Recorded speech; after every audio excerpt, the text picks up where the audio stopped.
बदलाव हुआ है। सीतापुर नहीं जाएंगे राहुल गांधी। सूत्रों के हवाले से ये बड़ी जानकारी सामने आ रही है। सीधा वो लखीमपुर जाएंगे। प्रियंका भी सीधा लखीमपुर पहुंचेंगी। ये हम आपको काफिले की सीधी तस्वीरें दिखा रहे हैं। राहुल गांधी का काफिला सीधा लखीमपुर की तरफ जा रहा है। वहीं पर प्रियंका गांधी से उनकी मुलाकात होगी और फिर एलआरपी गेस्ट हाउस में पीड़ितों से दोनों मुलाकात करेंगे। अनामिका हमारी सहयोगी भी लगातार हमारे साथ बनी हुई है। आप देखिए कैसे फॉलो कर रही हैं वो राहुल गांधी के काफिले को। अनामिका, क्या अपडेट, कहां पहुंचा है इस वक्त काफिला? देखिए, इस वक्त हम आईआईएम रोड से आगे निकलते हुए सीतापुर रोड पर हैं और ये सीधी रोड सीधे सीतापुर जाती है। हालांकि इसके आगे अभी आपको इटौंजा टोल टैक्स दिखाई देगा, लेकिन इसके पहले अभी ये सीतापुर रोड है और 35 से 40 गाड़ियों का ये पूरा का पूरा काफिला है।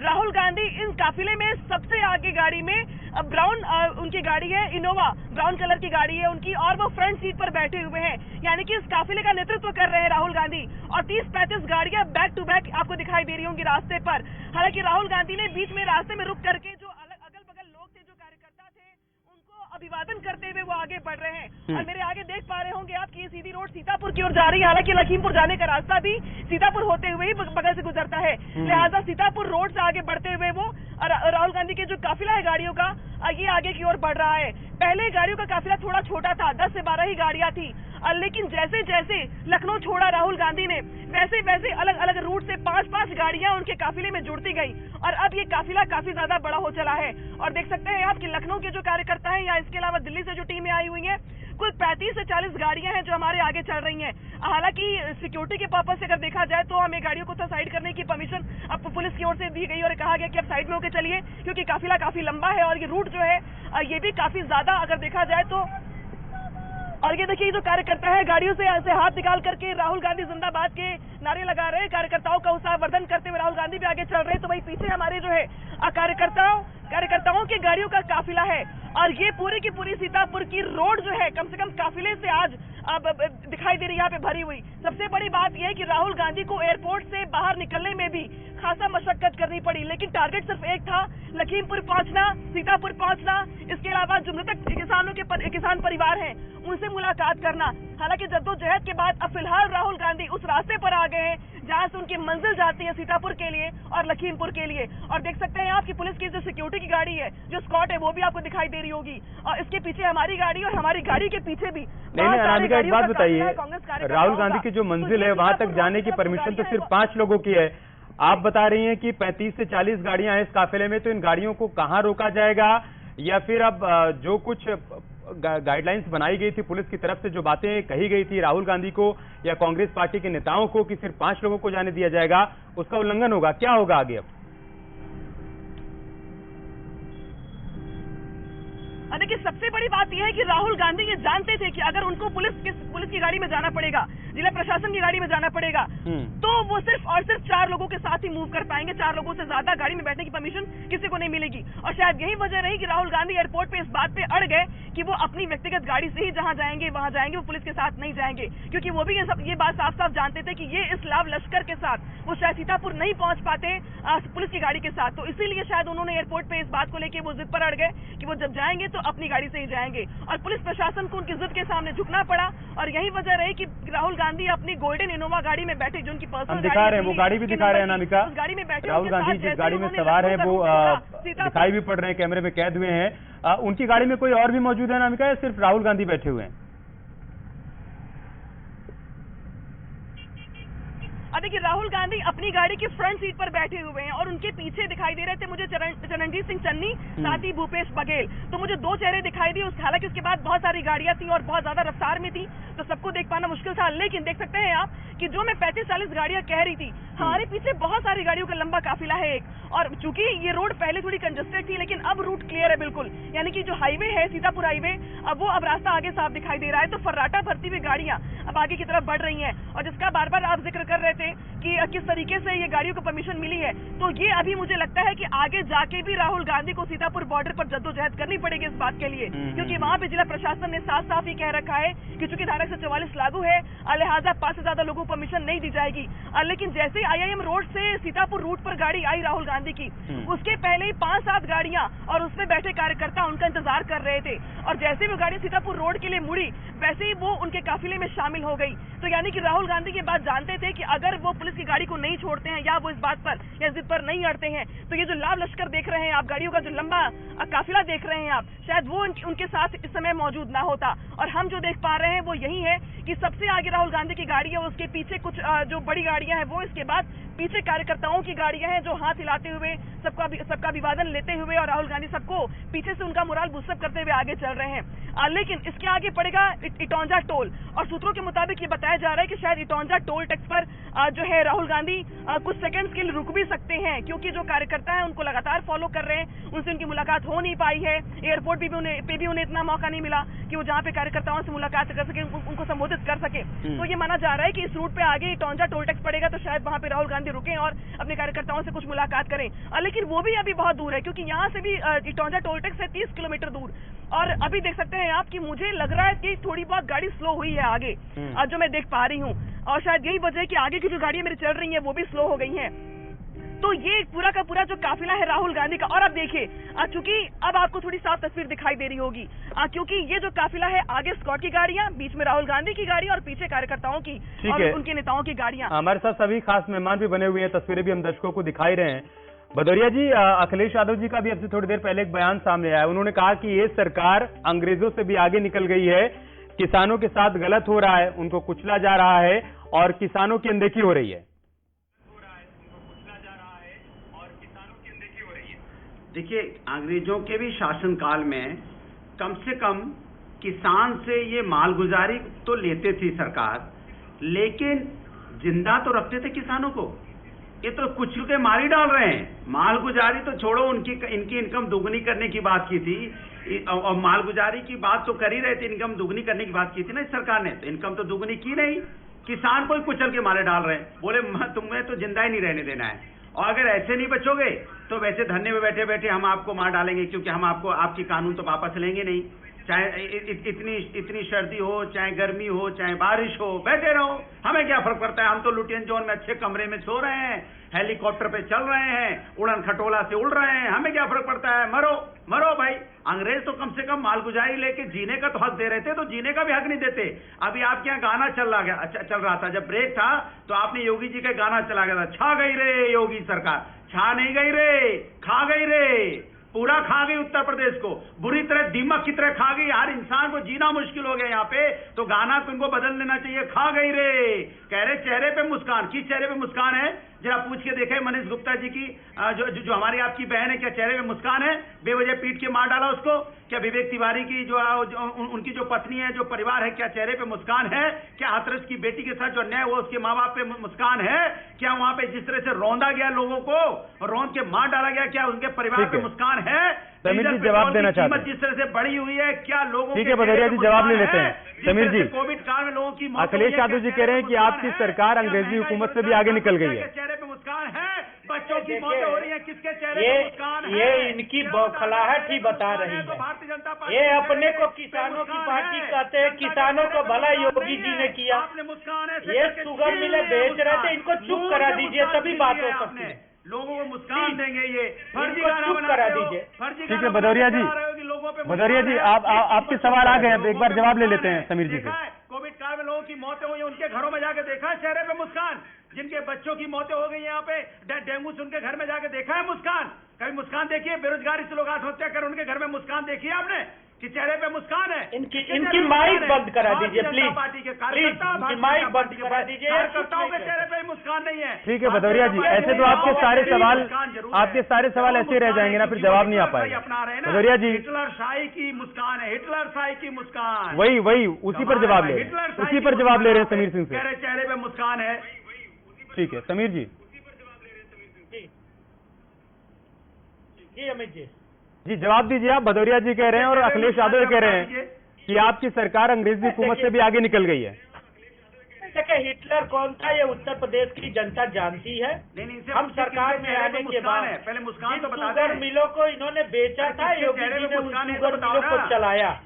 ये बलात्कारी चेहरे पे मुस्कान बताओ, इनका नेता है और हमने गुंडों और बलात्कारियों को जेल में डाला, ये उत्तर प्रदेश जानता है। हम उत्तर प्रदेश का विकास कर रहे हैं। ये अभी महलों की बात कर रहे थे, इनसे मैं पूछना चाहता हूँ कि महलों में कौन रहता है? जनता की कोरोना काल में जनता की अखिलेश यादव एक ही बार गए, 4.5 साल में अखिलेश यादव कहाँ निकले महलों से? घर में मुस्कान है, कोविड और जब के लाशों को जान में नोचा है, तब पुलिस की गाड़ी चलाए और दरोगा पर हमला किया, उन्होंने करवाया।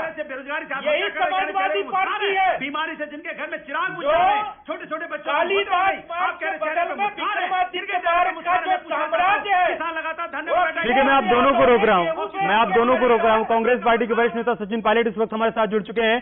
सचिन जी, आप लोगों का काफिला कहां पहुंचा है? हम राहुल गांधी की तस्वीरें तो दिखा रहे हैं, वो लखीमपुर के लिए निकल चुके हैं। आप लोग कहां पहुंचे हैं? हमको भी लगातार हर जिला बॉर्डर पर रोका जा रहा था। अभी हम मुरादाबाद तक पहुंच चुके हैं और उम्मीद करते हैं कि जल्द अपने काम तक पहुंचेंगे। लेकिन मुझे खुशी है कि सरकार ने दबाव में आकर अंत में परमिशन दी है राहुल गांधी जी और प्रियंका गांधी जी को पीड़ितों से मिलने के लिए। सचिन जी, 5 लोगों का नाम तय हुआ है अभी तक जो जानकारी हमारे पास आई है। राहुल जी, प्रियंका गांधी, इसके अलावा केसी वेणुगोपाल, छत्तीसगढ़ के मुख्यमंत्री और पंजाब के मुख्यमंत्री, ये 5 लोग जा रहे हैं। फिर आपकी भी इन लोगों से मुलाकात होगी या फिर ये 5 लोग रवाना हो जाएंगे? आप बाद में कहीं मिलने वाले इनसे? हम तो कह रहे हैं कि जो पीड़ित परिवार हैं उनके आंसू पहुंचने का काम सबको करना चाहिए। मुख्यमंत्री जी को खुद वहां जाना चाहिए, उनकी सरकार के लोगों को जाना चाहिए।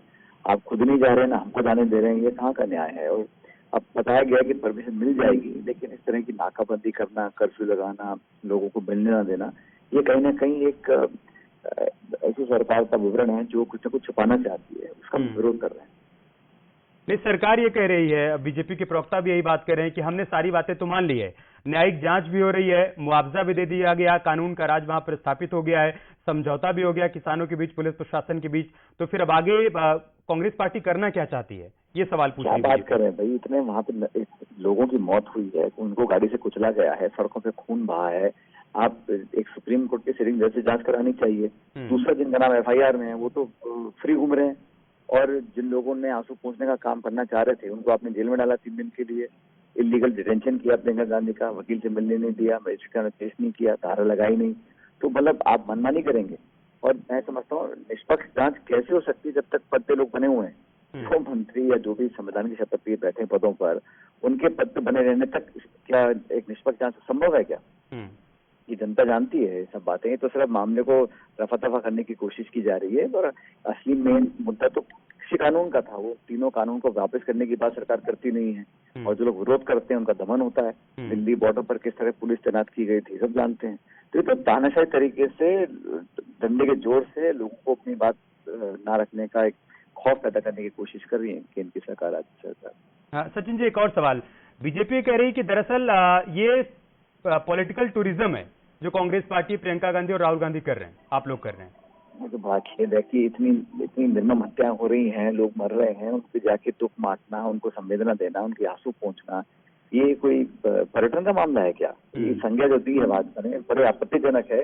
और मुझे तो खेद है कि वो खुद तो वहां को जा नहीं रहे, लेकिन हमको भी नहीं जाने दे रहे। भाई, हम राजनीतिक क्षेत्र में काम करते हैं, अगर हम किसी के दुख बांटना चाहते हैं तो उसमें किसी को क्या आपत्ति हो सकती है? हम कोई मोर्चा कर रहे हो, कोई भाषण दे रहे हो, लोगों को उत्तेजित कर रहे हो, तो मैं समझ सकता हूँ। कानून व्यवस्था राज्य सरकार की जिम्मेदारी है, हम तो उनका समर्थन करते हैं। भाई, आप शांति बननी चाहिए, लेकिन आपका जो रवैया है पुलिस का, प्रशासन का, पॉलिटिकल लीडरशिप का, वो मुझे लगता नहीं है कि कोई संवेदना प्रकट कहीं कर पा रहे हैं। और ये जो पक्षपातपूर्ण काम हो रहा है, इसका भी लोग बहुत इसमें आक्रोश होते हैं। सचिन जी, एक और सवाल है। अब से थोड़ी देर पहले एक तस्वीर आई, राहुल गांधी एयरपोर्ट के भीतर, लखनऊ एयरपोर्ट के भीतर लंच कर रहे थे। वो तस्वीर आई तो बीजेपी ने उस पर भी सवाल खड़ा किया कि बाहर लोग इंतजार कर रहे थे, कांग्रेस के कार्यकर्ता इंतजार कर रहे थे और अंदर राहुल गांधी लंच कर रहे थे। अब मैं बोलूं कि कल प्रधानमंत्री जी लखनऊ गए थे, मुख्यमंत्री जी थे, उन्होंने दया के, करुणा के 2 शब्द नहीं बोले जो लोग मरे थे। तो ये तो इसका कोई अंत नहीं है ना। कोई खाना खा रहा है, पानी पी रहा है, तो उस पर आप व्यंग कस रहे हैं। लेकिन हमारी इंटेंशन क्या है? भाई, हम बड़ी पार्टियां भी उत्तर प्रदेश में, हम इतना बड़ा दल यूपी में नहीं है, लेकिन हमारी मंशा थी कि ये मैसेज देश में जाए कि इस प्रकार से मनमानी कोई सत्ता में पार्टी नहीं कर सकती। और घमंड और अहंकार की राजनीति कब तक चलेगी? 4.5 साल कानून के दायरे के बाहर रेखा लगातार यूपी सरकार ने काम किया, अनेक उदाहरण हमारे सामने हैं। लेकिन इस बार जब इतनी निर्मम घटनाएं सामने आई हैं, सड़कों पे खून बहा है, तो स्वाभाविक था कि लोग इसमें अपनी आपत्ति दर्ज करेंगे और फिर उनको आप लगातार अरेस्ट कर रहे हो, कैद कर रहे हो, उनको बिना इजाजत के डिटेन कर रहे हो, तो ये लगातार अलोकतांत्रिक है, संविधान की मूल भावना से परे है। एक सवाल आपको लेकर भी बीजेपी पूछ रही है सचिन जी। बीजेपी कह रही है कि राजस्थान और पंजाब में जो हालात बने वो नहीं देख रहे हैं, यहाँ यूपी में आ रहे हैं। हर जगह पे देश में हर किसान किसी प्रांत, जाति या किसी पार्टी का नहीं है। जहाँ पर कहीं दुख है, परेशानी है, हम सब जाते हैं, लेकिन इस प्रकार की घटना जो मतलब किसानों की जान चली जाए, ऐसा घटनाक्रम कहीं सामने आया नहीं। जहाँ भी कोई किसान पीड़ित होगा हम उसकी मदद पहले भी करते हैं, आगे भी करेंगे। अब आगे क्या सचिन जी, इसके आगे क्या में है? अब जहाँ जहाँ हमको प्रशासन जाने दे रहा है हम आगे निकल रहे हैं, लेकिन उम्मीद करता हूँ मैं कि हम सीतापुर लखीमपुर तक पहुँच पाएंगे कुछ घंटों बाद। एक सवाल बीजेपी की तरफ से और उठाया गया है, एक आखिरी सवाल है सचिन जी कि छत्तीसगढ़ की सरकार और पंजाब सरकार ने 50-50 लाख रुपए मुआवजे का ऐलान किया है, तो बीजेपी कह रही है कि दरअसल सब चुनाव के लिए, वोट बैंक के लिए किया जा रहा है।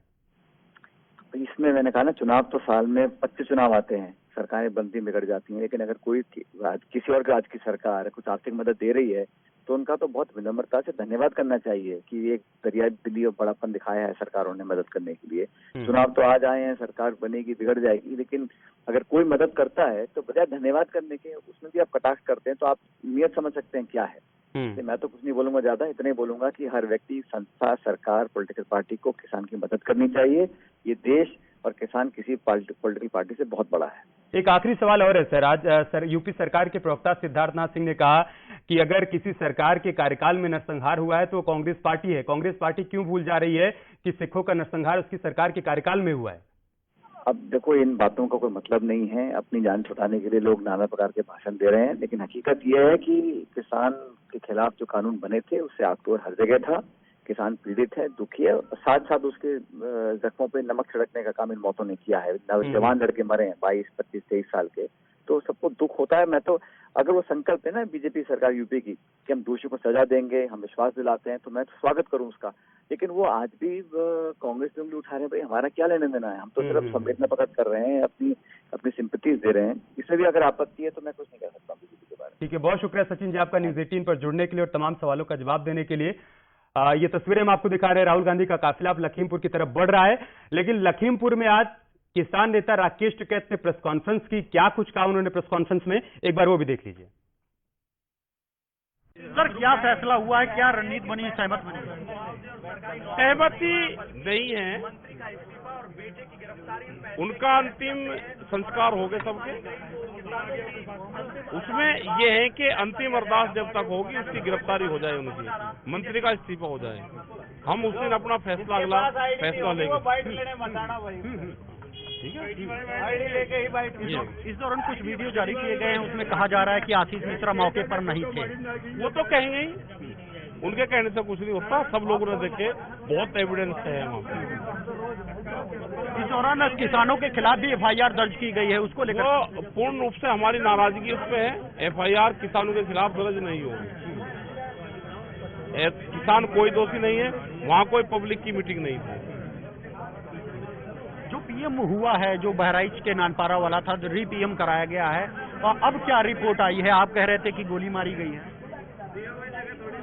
लोगों का कहना है, और जो रिपोर्ट आई है वहां पर डॉक्टरों की मौजूदगी में, क्या उसकी रिपोर्ट आएगी वो पूर्ण रूप से उसको सरकार अब बताएगी। उसके परिवार संतुष्ट है, जो लोग गए थे वे संतुष्ट है, वहां पे उनकी देख रेख में हुआ, उनके सामने हुआ है, वीडियोग्राफिंग के द्वारा हुआ है। सर, आपने मांग की थी बर्खास्त किए जाएंगे, गिरफ्तारी हो। बर्खास्त मांग नहीं, जोर का बोलना है कि मिनिस्टर की बर्खास्त की मांग करी, बोल जोर का ना बोल जोर का बोल के मिनिस्टर के बर्खास्त की नाम, उसका नाम लेकर बता, मैं जब जवाब दूंगा। अजय मिश्रा टेनी की गिरफ्तारी की बात जोर का बोल, जैसे हमारे से क्वेश्चन करे ऐसे बोल के उसकी गिरफ्तारी की मांग करी, ये बोल लो पहले अपने उसका। जैसा कि आप देख रहे हैं कि राकेश टिकैत जी ने, जो केंद्रीय गृह राज्य मंत्री है, उनकी गिरफ्तारी की मांग की है, और लेकिन इस्तीफे की मांग करी है, उनके लड़के की गिरफ्तारी की मांग करी है। जो दोषी होंगे उनके गैंग में शामिल होंगे, सबकी गिरफ्तारी होगी। अगर ऐसा नहीं होता तो ऐसा नहीं होता तो 4 दिन बाद में, 5 दिन बाद में अंतिम अरदास को हम बता देंगे। अंतिम अरदास की तिथि क्या है? आज ये बता देंगे अभी। 1-2 दिन में तय हो जाएगा वो। जैसा कि आपने सुना, ये थे भारतीय किसान यूनियन मंत्री के नेता। पे बड़ा दिल्ली बोल लो, क्या बात जैसा कि आपने सुना, ये थे भारतीय किसान यूनियन के नेता राकेश टिकैत, जिनका साफ कहना है कि भले ही सरकार द्वारा जो किसानों की 2 मांग की, एक मुआवजे की और नौकरी की, उसको मान लिया गया हो, लेकिन उनकी मुख्य मांग ये है कि जो केंद्रीय गृह राज्य मंत्री अजय मिश्रा हैं, उनका इस्तीफा लिया जाए, उनको सरकार बर्खास्त करे और साथ ही उनके बेटे को गिरफ्तार कर जेल भेजा जाए। अगर ऐसा नहीं होता है तो उनको अंतिम अरदास तक का वक्त दिया गया है।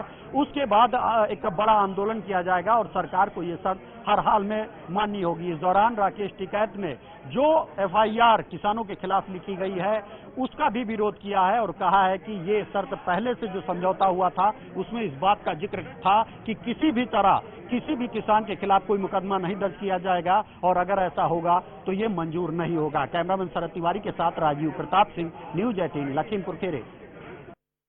सभी खास मेहमान लगातार हमारे साथ बने हुए। राकेश टिकैत की बातों पर समीर जी से जवाब लेंगे। एक छोटा सा ब्रेक, बहुत जल्द होगी वापसी।